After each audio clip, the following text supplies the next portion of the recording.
Thank you very much. Good morning, everybody. Mr. Shivakumar, Ram, Mr. Venkat Narayanan. Thank you for this opportunity. I was thinking this morning about, how do I start this? I'm the first speaker on this conference, and obviously I want to engage with all of you in a way that sets the tone for some of the conversations that will take place over the rest of the day, right? I thought I'd start with a small, I think one of the things that we appreciate a little less than we should is the exponential function. And I will start with a small puzzle, conundrum, whatever you might want to call it, to explain what I mean, right? So, imagine that there is a bacterium in a bottle, right? And it's doubling every minute. And the bottle will be full in 1 hour. So 2 questions. The first one is fairly simple. At what time is the bottle half full? Anyone? 59th minute. Absolutely right? The second one is the more interesting question, which is, when do the bacteria realize they're running out of space? Right, so if you calculate backwards, in the 59th minute it's half full, in the 58th minute it's 25%, 57th minute it's 12.5%, 56th minute it is 6.25%, 55th minute it is 3.1%, right? So 5 minutes before the bottle is full, the bottle is 97% empty and 3% full. Do we think that the bacteria realize they have only 5 minutes left? Unlikely, right? And I think that's one of the challenges we as a community face, right? Do your students recognize that they have only 5 minutes left in their first year? Do you recognize that they have only 5 minutes left in their first year? Does industry recognize, there's several studies which say students are unemployable, so such percentage is unemployable, and we can take some of that with a pinch of salt. But the things are changing at a certain speed, and technology is changing very quickly. Technology obsolescence is happening faster and faster. Companies are forming and dying faster and faster. Industries are changing faster and faster, right? And the rate is only increasing. The rate of this change is only increasing, right? Are we preparing ourselves and our students for the market of the future? So what are the trends in the market of the future? If you look at some of the trends that are happening, right? Let's take IT as an industry. It's an industry I've been associated for a while. One thing that's happening with Indian IT companies is that cost arbitrage is going down, pressures to manage cost continue to rise. Some of it is offset by exchange rate, but a large portion of it is offset by attempts to find lower cost options, right? Which include going to lower cost geographies. So if you start in Bangalore, you will go to Coimbatore. From Coimbatore, you'll go to Madurai. From Madurai, you'll go to Kumbakonam.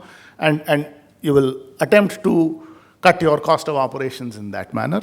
Some companies I know are going to Bangladesh, just like they came to India 15 years ago, 20 years ago, they're now going to Bangladesh. They will go to Africa, right? And some of those trends will happen. So geography is one way of addressing that trend. The other trend is to look at wage cost. How do I manage wage cost? By looking earlier engineers. Now many companies are saying, okay, we will hire graduates. We'll hire graduates from different colleges. Automation is happening faster and faster. So jobs that were complex 5 years ago, which required highly skilled engineers to do, are being automated, being simplified, being driven by process, and therefore require many jobs don't require engineers anymore. Engineer salaries are likely to be, and I'm saying engineers largely, but because I'm assuming that many of you represent engineering colleges, But this is true, engineer salaries are likely to be stagnant, flat for a reasonably long period of time, if not go downwards. That's how industry is responding. Right? How are colleges responding? Colleges are responding by, there is between 2005 and 2015, in Tamil Nadu alone, there is, let's leave Tamil Nadu out. Across India, the number of engineering seats went from 6.5, 7 lakh engineering seats to 15 lakh engineering seats. Right? So, as supply increases, you are bringing in what is perceivably lower and lower quality people into the pool of engineers who are then becoming job seekers. And industry is then saying, turning around and commissioning studies which say 80% of them are not employable. Right? So, the rate at which industry and technology and the needs of industry are changing is not the rate at which your UGC curriculum changes or AICTE curriculum is changing. AICTE curriculum continues to be broad-based, continues to be, I would say, more and more irrelevant to what industry requires. The divergence is only increasing, and the increase will happen at an exponential rate. How are skill companies responding? Companies like mine. Industry is entering into these spaces by saying, okay, we will provide that bridge. NIIT is an example. Talentcare is an example, right? Of companies that are coming to bridge this gap.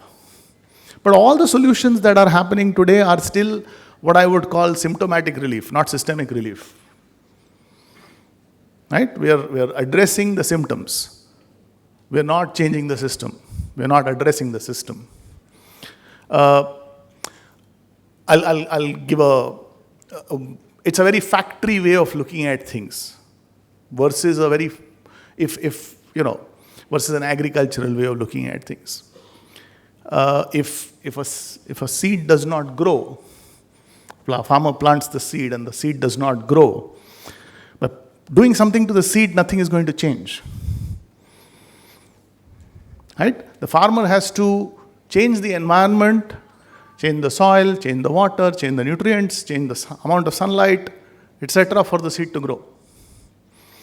Beating the seed, putting the seed through a training program, making sure that the seed is, is not going to work. So I think fundamentally, academia and industry have to, at some level, relook at themselves and the approach they are taking to making young citizens of this country ready for the future. We have a responsibility. They're all, I have a young son, he's 10 years old. We have a responsibility to him and his friends and all the young people of this country to make sure that we are addressing this in a much more systemic way by creating an environment, by addressing the larger wheels that work rather than take symptomatic solutions like, okay, let's do an English training program, let's do an interview skilling program, let's figure out how many more companies can come. And all those are necessary. I'm not debating that those are not necessary. Those are certainly necessary for you to... what I think has happened with engineering education in this country and education in this country by large is that it's become a factory. A large number of engineering colleges mushroomed largely to meet industry demand, not because, so the supply side of faculty, the quality, etc. was kind of at some level compromised. And I think some of those have to be addressed by many people sitting in this room for this to be addressed systemically. I think what we should attempt to do over the next few hours for the rest of the day is perhaps speak about and have conversations about how we can address this systemically. Thank you very much. Thank you, Mr. Vijay, for that opening remarks and also for setting the expectations for the day.